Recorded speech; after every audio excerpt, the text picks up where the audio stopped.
Afternoon, dear students. Class 7th, subject science. Today date is 24th of August 2020.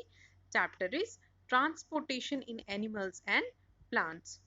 First we will discuss what is transportation.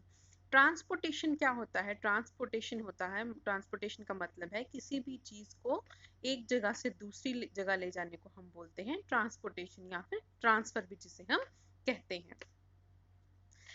अब बात चल रही है कि animals में ट्रांसपोर्टेशन कैसे होती है और प्लांट्स में ट्रांसपोर्टेशन कैसे होती है। First we will discuss transportation in animals.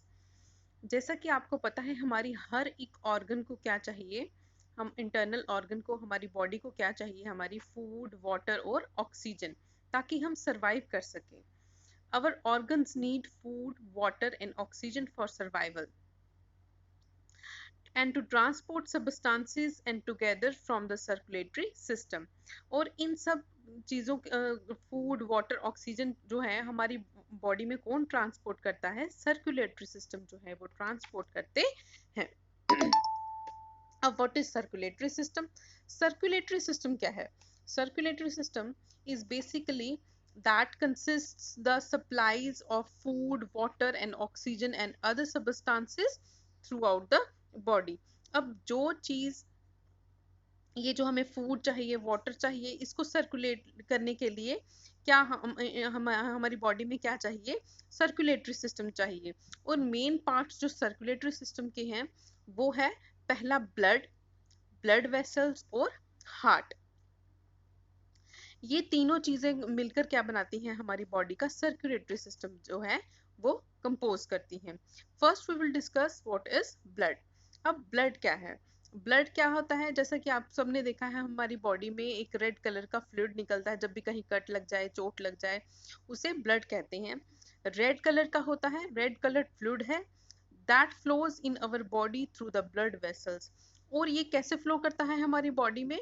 छोटी छोटी ब्लड वेसल्स होती हैं जिनके थ्रू ये बॉडी में हमारी रन करता है ब्लड। अब ब्लड का फंक्शन क्या है? Function, blood acts as a medium of transportation of essential substances throughout our body such as oxygen and nutrients। अब हमारी बॉडी के हर एक हिस्से में क्या चाहिए? ऑक्सीजन की सप्लाई चाहिए, तभी वो काम करेगा, फंक्शन करेगा। न्यूट्रिएंट्स चाहिए उसे।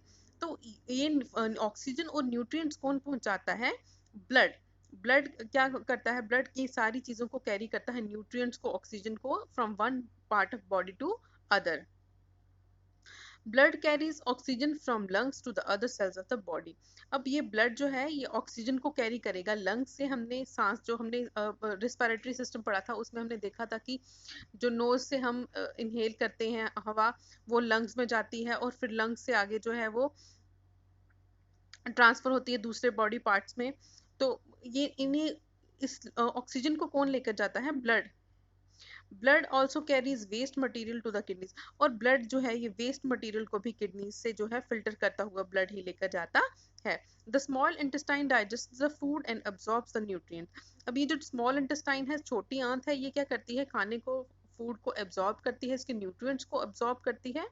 और ब्लड क्या करता है? इस न्यूट्रिएंट्स को हर एक बॉडी पार्ट तक आगे जो है पहुंचाता है। अब ब्लड और क्या फंक्शन है ब्लड का? ब्लड क्लॉट, जब हमें कहीं पे चोट लग जाती है तो ब्लड क्लॉट क्या कर देता है? एक फर्म सी कवरिंग बना देता है, जिससे क्या होता है वहां से ब्लड जो फ्लो नहीं करता। इंजरी के टाइम पे वहां पे ब्लड क्लॉट जो है हमारे ब्लड को फ्लो होने से बचाता है।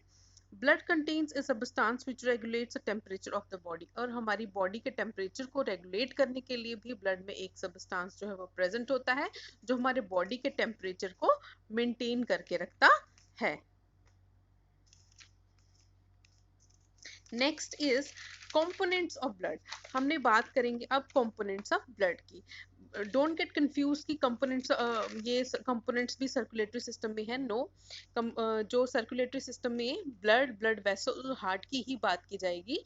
जस्ट आपकी नॉलेज के लिए मैं ब्लड के कंपोनेंट्स को भी डिस्कस करूंगी।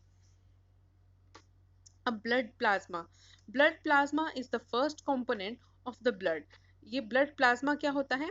ये एक लाइट कलर का सबस्टांस होता है जो ऑलमोस्ट 55% ऑफ द ब्लड में ब्लड जो है इसमें 55% को कवर करता है। अब ब्लड एक लाइट कलर का सब्सटेंस है और 55% जो है ये ब्लड को कवर करता है, ब्लड के पोर्शन को कवर करता है। It is made up of water, salt, fats, proteins and sugar. Blood plasma किससे बना होता है? वाटर, इसमें वाटर होता है, सॉल्ट होता है, फैट्स होते हैं, प्रोटीन्स होते हैं और शुगर कंटेंट इसमें जो है प्रेजेंट होता है। आरबीसीज यानी कि रेड ब्लड सेल्स। अब आरबीसीज रेड ब्लड सेल्स क्या हैं? रेड इन कलर, ये रेड आरबीसीज जो होते हैं वो रेड होते हैं कलर में, और 40 to 45% जो है इनकी प्रेजेंटेशन होती है, प्रेजेंट होते हैं ये ब्लड में, जिसको हीमोग्लोबिन भी कहते हैं। ये रेड क्यों होते हैं? क्योंकि इसमें एक पिगमेंट प्रेजेंट होता है जिसको हीमोग्लोबिन कहते हैं, जिसकी वजह से इसका ब्लड का जो कलर है वो रेड होता है। The oxygen we take in binds itself with hemoglobin and hence reaches every cell of the body through the blood. जो ऑक्सीजन हम लेते हैं वो कहाँ होती है? बाइंड करती है अपने आप को हीमोग्लोबिन के साथ, और इसी तरह से वो हमारे हर एक हिस्से में, हर एक बॉडी पार्ट में जो है वो पहुंचती है।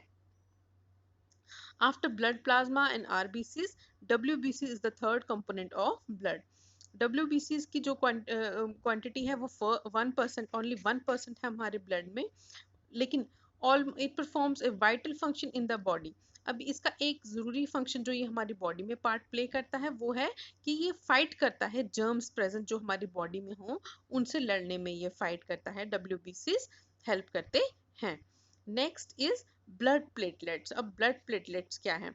Blood platelets are the cells that helps in the formation of a blood clot and prevents the blood flowing out of the body due to an injury. जब कभी भी हमें कहीं चोट लग जाती है तो ये क्या करता है? ब्लड प्लेटलेट्स हेल्प करते हैं एक क्लॉट फॉर्म करने में, ताकि जो ब्लड से हमारे बॉडी से ब्लड जो है वो निकल रहा है वो स्टॉप हो जाए, वो रुक जाए और वहाँ पे एक क्लॉट फॉर्मेशन हो जाए। Thus, blood platelets helps in the formation of clots.